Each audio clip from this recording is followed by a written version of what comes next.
Dia misaotra anao tsy manadino ny fiarahantsika atao anatin'ny fandarana meteo manolotra ny manahoana tompoko lahy sy tompoko vavy.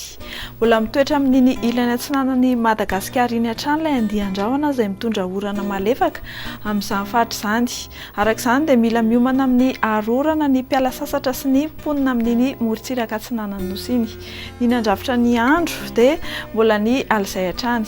Toy izao manaraka izao kosa ny toetr'andro no vinavinaina amin'ny rapitso fa 20 ny volana aogositra 20 sy 20. Anorana malefaka ny faritra Sava, Analanjorofo, Atsinanana, Vatovavy fitovinany ary Atsimo Atsinanana. Andrahoana ary mety arahana herika manify ny amin'ny ilany atsinanan'ny Avoatany, tahaka izay koa ny tendrony avaratry Madagascar andrahoana na andrahoana vitsy ny androny amin'ny faritra sisa. Ho amin'ny rapitso tolakandro dia mbola hitoy hatrany ny orana malefaka ny amin'ny morontsiraka atsinanana manomboka faritra Sava hatrany amin'ny Vatovavy fitovinany any. Olalovan-drahona kosa ny faritra Atsimo Atsinanana, Diana, Sofia ary ny ilany atsinanan'ny Avoatany. Ifandimby ny rahona sy masoandro ny amin'ny faritra sisa. Mikasika ny mari-panana tombatombanana ho amin'ny rapitso tontolo andro izay dia tsy dia nisy fihetsehany firy.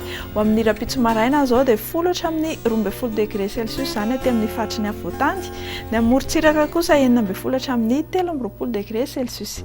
Ho amin'ny rapitso tolakandro izay dia mbola 13 degré celsius hatrany ny ambony indrindra hitantsika ny Maheva tanàna, 13 degré kosa ny any amin'ny tendrony avaratry Madagascar.